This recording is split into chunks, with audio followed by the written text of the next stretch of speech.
معكم مباشرة من إذاعة الشرق من باريس. اليوم هو 15 من حزيران جوان، اليوم العالمي للتوعية بشأن إساءة معاملة المسنين. La journée mondiale de la lutte contre la maltraitance des personnes âgées. وللحديث في الموضوع معنا على الخط مباشرة دكتور عماد الحافظي، gériatre, gérontologue et président de l'Alliance euro-marocaine de gériatrie et gérontologie, chef de service dans un établissement médical spécialiste dans la nutrition du sujet âgé. Bonjour docteur, مرحبا بك معنا encore une fois sur les ondes de Radio Orient. Allô معنا دكتور عماد ريمون. إذا نتأكد من الصوت وإن شاء الله طبعا يكون واضح، ودائما معكم في هذا البث المباشر من إذاعة الشرق من باريس. أكيد هذا اليوم بالنسبة لهذه السنة هو مميز جدا لأنه يأتي في مرحلة حساسة بالنسبة لكبار السن وهي جائحة كوفيد-19. إذا أظن الخط أصبح جاهز. معنا دكتور عماد الحافظي. مساء الخير دكتور، وأهلا وسهلا بك معنا في إذاعة الشرق. أهلا وسهلا أستاذة زهور، أهلا بجميع المستمعين الكرام. Merci pour l'invitation. Donc aujourd'hui c'est la journée mondiale de lutte contre la maltraitance des personnes âgées, et bien sûr quand on parle de la maltraitance des personnes âgées, docteur Imad, est un problème qui existe à la fois dans les pays en développement et dans les pays développés bien sûr. Tout à fait, Lala Zohor.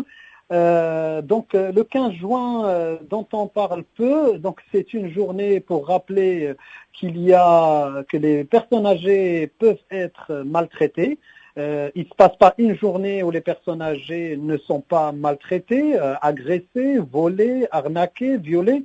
Donc ça reste un sujet tabou, on en parle peu et pourtant c'est une réalité. Pour éclairer nos auditeurs, je préfère avancer quelques chiffres de l'Organisation mondiale de santé, puisque 16% des personnes âgées de plus de 60 ans et plus ont déjà été victimes de sévices psychologiques, une sorte de maltraitance psychologique, de maltraitance financière, de négligence, de maltraitance physique ou d'abus sexuels. Donc c'est quelque chose qui est fréquent, mais généralement sous-estimé à l'échelle mondiale, comme vous avez dit si bien, Sadazor, que ce soit dans les pays développés, mais aussi dans les pays en voie de développement. Alors, comment mettre fin à ces abus envers les personnes âgées, Dr Imad? Alors, pour mettre fin déjà à ces abus, donc il faut d'abord repérer. Donc la première chose, c'est le repérage. On sait très bien que une personne âgée, quand elle vieillit de façon disharmonieuse ou quand ils sont de plus en plus dépendants, et la dépendance c'est pas que physique, quand elle est physique, psychique, donc ils sont vulnérables et parfois ils sont une proie facile face à ce type d'abus. Et plus le nombre augmente des personnes âgées, plus on sera confronté malheureusement à la maltraitance. Il faut savoir que entre 2020 et 2030, le nombre de personnes âgées va augmenter de 38% à l'échelle mondiale, en passant de 1 milliard à 1,4 milliard. Donc dépassant même le nombre de gens. Donc vous imaginez si vraiment il n'y a pas une politique orientée vers la personne âgée pour repérer ce type de maltraitance, ils seront toujours confrontés à ce type de problématique. Et à mon avis, il faut aussi que ce défi, on va dire, doit être traité en matière de droit de l'homme. Donc la personne âgée a droit aux soins, a droit à la bienveillance, a le droit à pas mal de choses, et la plus grande attention devra être accordée à ces défis donc de droits de l'homme et notamment de droits de la personne âgée. Donc c'est pas une chose facile d'abord de repérer une personne âgée qui est victime de maltraitance, mais encore faut-il le signaler? Et est-ce qu'aujourd'hui, tous les pays répondent de façon courageuse à ce type de maltraitance en répondant à leur demande de signalement, parce qu'on fait quelque part une sorte de loi de l'autruche? Je ne pense pas. Et malheureusement, nous, on est là, des défenseurs, on va dire, de la personne âgée, pour pointer les choses quand ils ne vont pas.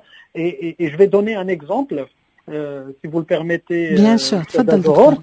En tant que spécialiste en gériatrie, on a vu que pendant cette crise Covid, les personnes âgées ont le plus souffert de cette crise. Et encore aujourd'hui, on a encore des séquelles physiques, psychique, économique, social et tout. Et moi, je donne juste l'exemple où on était confronté à une sorte d'agisme, où il fallait défendre certains dossiers de personnes âgées pour qu'ils puissent bénéficier, par exemple, d'une prise en charge adaptée ou une thérapeutie ou des soins médicaux adaptés ou une réanimation même, alors que l'âge en soi ne peut pas être un critère d'exclusion. Donc ça, c'est du vécu et on en a vu pendant presque 1 an et demi et parfois il fallait quand même argumenter, essayer d'expliquer qu'une personne âgée, qu'elle était tout à fait valide, autonome et qu'elle peut parfaitement passer le cap en ayant des soins adaptés. On l'a vu aussi pendant le confinement. Donc une personne âgée qui se retrouve isolée ne peut pas sortir et on savait pertinemment que les personnes âgées, certains ne sont pas, on va dire, à l'aise avec tout ce qui est technologie numérique et outils. Donc ils pouvaient être une proie facile face aux personnes qui les maltraitent.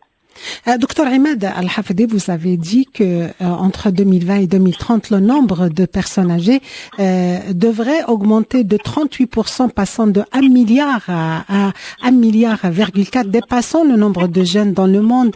Et pourquoi ce sujet de la maltraitance reste toujours un sujet tabou?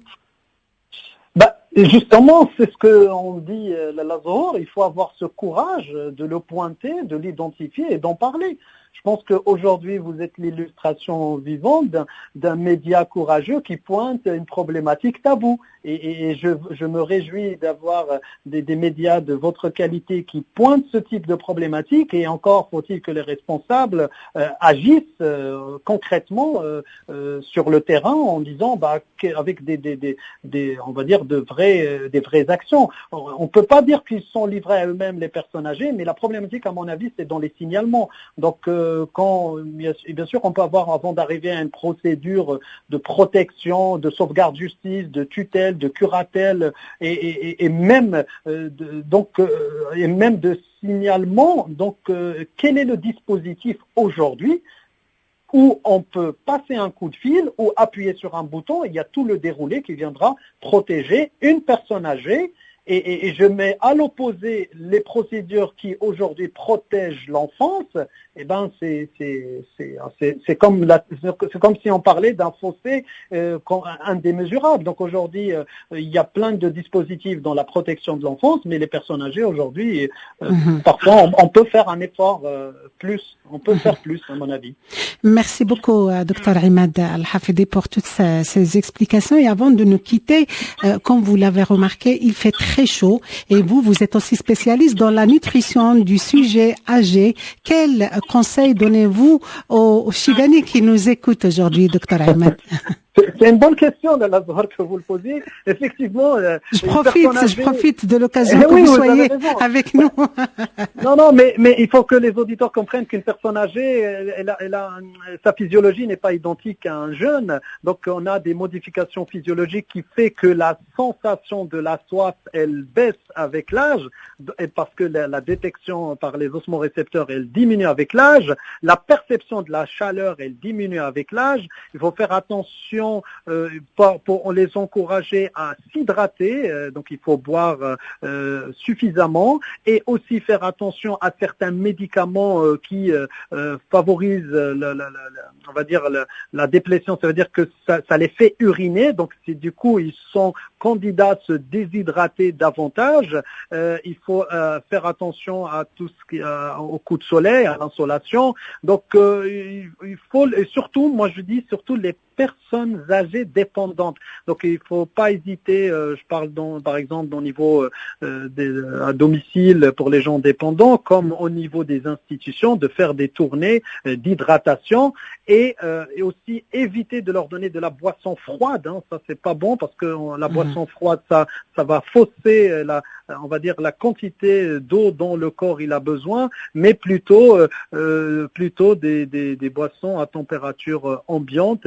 Pourquoi pas relever le goût parfois avec du sirop parce que ça les stimule à boire davantage, mais il faut faire attention et pour les gens très très très très dépendants institutionnalisés, parfois on est mené même à faire de l'hydratation par voie sous-cutanée.